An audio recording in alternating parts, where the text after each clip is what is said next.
नमस्कार, good morning, सुस्वागतम, welcome, अभिनंदन। कैसे हैं आप लोग? आप लोगों का स्वागत अभिनंदन करती हूँ। बैठे बैठे एक बड़ी मज़ेदार कहानी याद आई।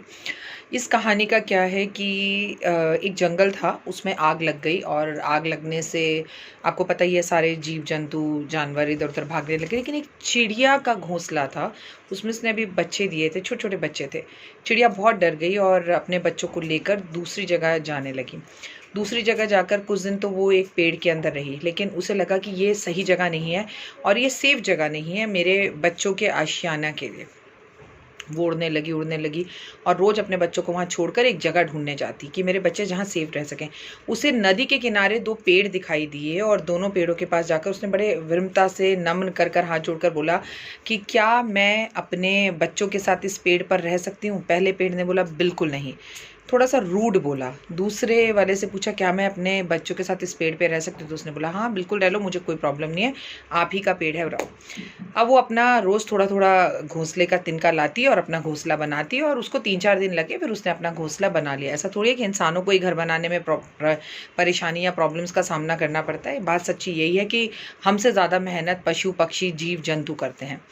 खैर घोंसला बन गया। अब वो फाइनली अपने बच्चों को लेकर आई, उस पेड़ पे रहने लगी। समय बीत गया, उसके बच्चे बड़े हो गए, उसके बच्चे भी उड़ने लगे और अब वो आराम से उस पेड़ों पर रहने लगे। एक दिन बहुत तेज़ आंधी तूफान आया और नदी के अंदर बाढ़ आ गई। नदी में बाढ़ आकर वो जो पेड़ था, वो पेड़ जिसने उसे उस बड़ी रूड से कहा था कि तुम मेरे ऊपर नहीं रहो, वो पेड़ बह गया। जब चिड़िया ने उसे बहता हुआ देखा तो वो बड़ी खुश हुई और खुश होकर ऊपर से ही बोली, देखा बड़ा घमंड कर रहा था तू, और अच्छा हुआ तू बह गया क्योंकि तूने मुझे अपने बच्चों के साथ वहाँ रहने नहीं दिया, तो तेरे साथ जो हुआ वो बहुत अच्छा हुआ। लेकिन पेड़ मुस्कुराया और नम्रता से बोला कि मैंने तुम्हें अपने ऊपर इसीलिए रहने के लिए मना किया था क्योंकि मेरी जड़ें अब कमज़ोर हो गई थी और मुझे पता था कि अब के बार बारिश में जब बरसात होगी तो मेरे साथ तुम्हारे बच्चे बह जाएंगे।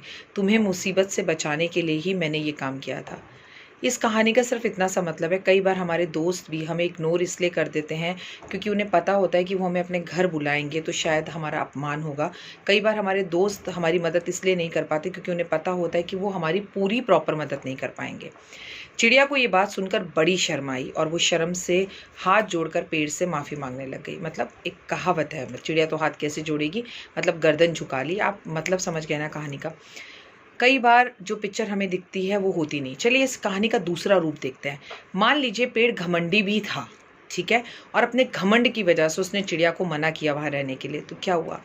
घमंड का नाश हो गया, घमंड चूर चूर हो गया और वो पेड़ पानी के अंदर से गिरा, पहाड़ से नीचे गया और ख़त्म हो गया। तो इस संसार में जो भी आया है उसे अपने कफन में, अपने कब्रिस्तान में, अपने शमशान घाट में या नदी में जाना अकेले ही है।